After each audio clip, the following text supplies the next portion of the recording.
Hello കൂട്ടുകാരെ, എല്ലാവർക്കും എൻ്റെ നമസ്കാരം. അപ്പോൾ ഇന്ന് നമ്മൾ ചർച്ച ചെയ്യാൻ പോകുന്നത്, അതായത് ഇന്നത്തെ എൻ്റെ അപ്ഡേറ്റ് എന്താണെന്ന് വെച്ച് കഴിഞ്ഞാൽ, നമ്മൾ ക്രിസ്മസ് ആണ് വരുന്നത്. ക്രിസ്മസിന് കുറേ മലയാള പടങ്ങൾ ഇറങ്ങുന്നുണ്ട്. അതായത് ട്രെൻഡിങ് ആയിട്ടുള്ള പടങ്ങൾ, വെയിറ്റിംഗ്, അല്ല സിനിമാ പ്രേമികളല്ലേ നമ്മളൊക്കെ, കുറേ ഭൂരിഭാഗം പേരും. അപ്പോൾ അതിൻ്റെ അത് മെയിനായിട്ടുള്ള നല്ലൊരു ഹൈപ്പ് ലെവലിൽ കുറച്ച് നാളായിട്ട് കേട്ടുകൊണ്ടിരിക്കുന്ന പടം മാർക്കോ അല്ലേ, അതായത് ഉണ്ണി മുകുന്ദൻ്റെ മാർക്കോ. അത് ഏകദേശം ഒരു ഹൈപ്പ് ലെവലിൽ ഇപ്പോൾ അങ്ങനെ നമ്മളെ യൂട്യൂബിലൊക്കെ ഓടിക്കൊണ്ടിരിക്കുന്ന പടം, അങ്ങനെ തന്നെ പറയാം. ഹൈപ്പ് ലെവലിൽ ഓടിക്കൊണ്ടിരിക്കുന്ന പടം എന്ന് പറയാം. ടീസർ ആയാലും ഇപ്പോൾ ട്രെയിലേഴ്സ് ആയാലും വൻ ഹൈപ്പിലാണ് നീങ്ങിക്കൊണ്ടിരിക്കുന്നത്. അപ്പോൾ അത് നമ്മൾ ഡിസംബർ 20 തിയേറ്ററിലേക്ക് എത്തുന്നുണ്ട്, കേരളത്തിലൂടെ നേരെ. ഓക്കെ, അപ്പോൾ ഡിസംബർ 20 മാർക്കോ, ഉണ്ണി മുകുന്ദൻ്റെ മാസ് മസാല. ഇതുവരെ കാണാത്ത മലയാള പടത്തിൽ ഇതുവരെ ഇങ്ങനെ ഒരു വയലൻസ് ഇല്ല എന്നാണ് പറഞ്ഞു കേൾക്കുന്നത്, നമുക്ക് കണ്ടറിയാം.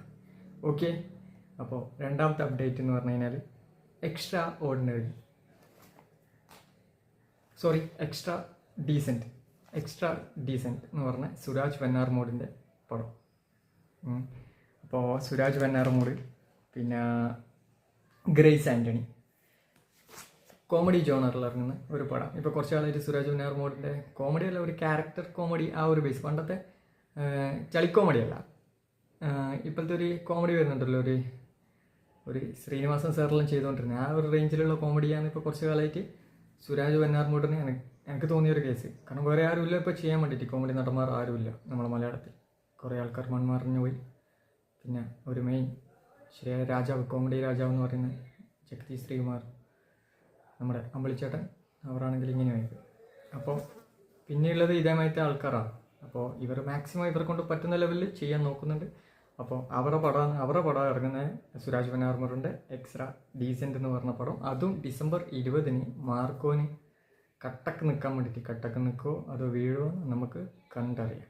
ഓക്കെ, പിന്നെ അടുത്ത് ഇറങ്ങാൻ പോകുന്നതാണ് റൈഫിൾ ക്ലബ് എന്ന് പറഞ്ഞ പടത്തിൽ മെയിനായിട്ട് അത് ഡിസംബർ 19 തിയേറ്ററിലുള്ള ഇറങ്ങുന്നത്, വ്യാഴാഴ്ച ദിവസം. ബാക്കി രണ്ടും ഉള്ളത് വെള്ളിയാഴ്ച ദിവസങ്ങളിൽ. ഓക്കെ, അപ്പോൾ അതിൻ്റെ അകത്ത് മെയിനായിട്ടുള്ളത് വിജയരാഘവൻ, ഗിരീഷ് പോത്തൻ, അങ്ങനെയുള്ള കേന്ദ്ര കഥാപാത്രം അവതരിപ്പിക്കുന്ന ഇവർ വിജയരാഘവനും ഗിരീഷ് പോത്തനും ദർശനിയും, ഇവർ മൂന്നാളാണ് മെയിനായിട്ടുള്ള കേന്ദ്ര കഥാപാത്രങ്ങൾ. കുറേ ബാക്കിയുള്ള കുറേ നടന്മാരുണ്ട്. ഓക്കെ, അപ്പോൾ അത് ഇറങ്ങാൻ പോകുന്നത് ഡിസംബർ 19 ഇറങ്ങുന്നത്. ഓക്കെ, പിന്നെ ക്രിസ്മസ് ഡേ ഓൺ ഡിസംബർ 25 ഇറങ്ങുന്നത് ബാറാസ്, മോഹൻലാലിൻ്റെ ബാറാസ്. അതായത് ഫാൻറ്റസി 3D ഫിലിം. ആക്ഷൻ ഉണ്ട്, ഡ്രാമയുണ്ട്, എല്ലാം ഉണ്ട്. പാൻ ഇന്ത്യൻ ഫിലിമാണ്, എല്ലാം പറയുന്നുണ്ട്. നമുക്ക് കണ്ടിട്ടേ നമുക്കൊരു സിനിമേനെ പറ്റിയിട്ട് നമുക്ക് പറയാൻ കഴിയും. അല്ലാണ്ട് കാണാണ്ട് ഒരു സിനിമേനെ പറ്റിയിട്ട് ഒന്നും ഞാൻ പറയും ചെയ്യില്ല. അങ്ങനത്തെ ഒരു റിവ്യൂ എന്തോ ആയിക്കോട്ടെ, നമ്മളൊരു 100 ആൾ കാണുന്നുണ്ടെങ്കിൽ സത്യസന്ധമായ റിവ്യൂ അത് മതി. അത് മോഹൻലാലിൻ്റെ ആയാലും മമ്മൂട്ടിയുടെ ആയാലും അത് ഇന്നലെ വന്ന നടന്മാരായാലും ഇടുന്നത് കറക്റ്റ് റിവ്യൂ ആയിരിക്കും. അത് 100 ആൾ കണ്ടാലും പ്രശ്നമില്ല, 100 ആൾ മതി. ഓക്കെ, അതാണ് എൻ്റെ ഒരു പോളിസി. ഞാൻ കണ്ണൂരിലാണ്, അപ്പോൾ സവിത തിയേറ്ററിൽ നിന്നാണ് പോയി കാണാറ്, സവിത. ഓക്കെ, അപ്പോൾ നമ്മൾ ബാരോസിനെ പറഞ്ഞ ഡിസംബർ 25 തിയേറ്ററുകളിൽ എത്തുന്ന മലയാളപ്പടം, ലാലേട്ടൻ ഡയറക്റ്റ് ചെയ്യുന്ന ബാരോസ്. പിന്നെ സുഹൃത്തുക്കളെ, ഒരു സങ്കട വാർത്ത സിനിമാ പ്രേമികൾക്ക്. മമ്മൂക്കയുടെ ബസൂക്ക ഇതേ ദിവസവും ഡിസംബർ 25 ലോക്ക് ചെയ്തിരുന്ന ഒരു ഫിലിമാണ് തിയേറ്ററിൽ. അതായത് ഇറങ്ങാൻ പോകുന്ന ഫിലിമായിരുന്നു. അത് പോസ്റ്റ്പോൺ ചെയ്ത്, അത് മാറ്റിവെച്ച്. അതിപ്പോൾ 2025 ഫെബ്രുവരി മാസത്തേക്ക് വെച്ചിട്ടുണ്ട് എന്നാണ് റിപ്പോർട്ട് കിട്ടുന്നത്. അതെന്ത് കാരണമാണ്, അതിൻ്റെ എന്തൊക്കെ റീസൺസ് ഉണ്ടാവും, അതറിയില്ല. ആ അപ്ഡേറ്റ്സ് കിട്ടിക്കഴിഞ്ഞാൽ ഞാൻ പറയാം. അപ്പം ബസൂക്ക മാസ് ആക്ഷൻ, കുറച്ചായി മമ്മൂക്കയുടെ ഒരു മാസ് ആക്ഷൻ പടം കണ്ടിട്ട് എന്ന് തന്നെ പറയാം. കുറച്ച് ക്യാരക്ടേഴ്സ് അങ്ങനത്തെ എല്ലാം വന്ന പടം എല്ലാം ഹിറ്റ് തന്നെയാണ്, എല്ലാം ഓക്കെ തന്നെ, ഇല്ല എന്ന് പറയുന്നില്ല. പക്ഷേ മാസ് ആക്ഷൻ കുറച്ചായിട്ട് കണ്ടിട്ട്, അപ്പോൾ അത് ബസൂക്കയിൽ നിന്നും വരണ്ടേനും അത് ഈ കൊല്ലം ഇല്ലാന്നേ ഉള്ളൂ. അടുത്ത കൊല്ലം ഫെബ്രുവരിയിലേക്ക് മാറ്റിയിട്ടുണ്ട് ബസൂക്ക. അപ്പോൾ ഇതെല്ലാം ഇന്നത്തെ അപ്ഡേറ്റ്സ്. അതൊന്ന് മൈൻഡിൽ കൊടുക്കുക, എല്ലാവരും ഇപ്പോൾ മൈൻഡിലുണ്ടാവുക. Marco December 20.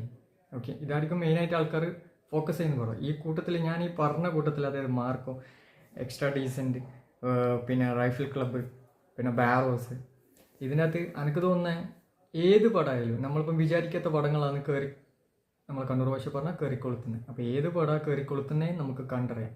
ഏത് പടം വിജയിക്കുന്നു ആ പടത്തിൻ്റെ കറക്റ്റ് റിവ്യൂവും കറക്റ്റ് അതിൻ്റെ അകത്ത് ഒരു ഇതും ഉണ്ടാവില്ല.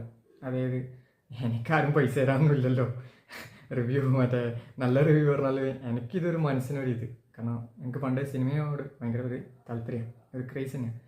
ഏതെങ്കിലും ഒരു ഇതിൽ ഒരു ഷോർട്ട് ഫിലിമിലെല്ലാം അഭിനയിക്കണം അങ്ങനെയുള്ള ഒരു ചിന്തകളെല്ലാം ആയിട്ട് പോകുന്ന ഒരു വ്യക്തിയായിരുന്നു ഞാൻ. അപ്പോൾ എൻ്റെ ഒരു പ്ലാറ്റ്ഫോം ഇപ്പോൾ ഇതാണ് യൂട്യൂബ്. അപ്പോൾ സിനിമേനെ പറ്റിയിട്ട് അപ്പോൾ ഇങ്ങനെയെങ്കിലും ഒരു ഭാഗമാകാം. അതുകൊണ്ട് കറക്റ്റ് റിവ്യൂ, അതായത് ഒരു കള്ളത്തരോ ഒരു മായോ അതിൻ്റെ അകത്ത് ഞാൻ ചേർക്കില്ല. അതുകൊണ്ട് ഇറങ്ങുന്ന പടങ്ങളിൽ കറക്റ്റ് റിവ്യൂ തരാൻ കഴിയും എന്ന് ഞാൻ വിനീതമായിട്ട് പറയുന്നുണ്ട്. അപ്പോൾ ഇറങ്ങുന്ന പടം ഇതെല്ലാം ഡിസംബർ നമ്മളെ ക്രിസ്മസ് വീക്ക് വരുന്ന പടങ്ങൾ. മാർക്കോ ഞാനും കട്ട വെയിറ്റിംഗ് ആണ്. ഉണ്ണിമുകുന്ദൻ പൊളിക്കും തന്നെ വിചാരിക്കുന്നത്, പൊളിച്ചടുക്കട്ടെ. പിന്നെയുള്ളത് ബാരോസ്, പിന്നെ നമ്മളെ കോമഡി ജോണറിലാണെങ്കിൽ എക്സ്ട്രാ ഡീസൻറ്റ്. ഓക്കെ, അപ്പോൾ ഈ പടങ്ങളെല്ലാം വരാമെന്നല്ലേ.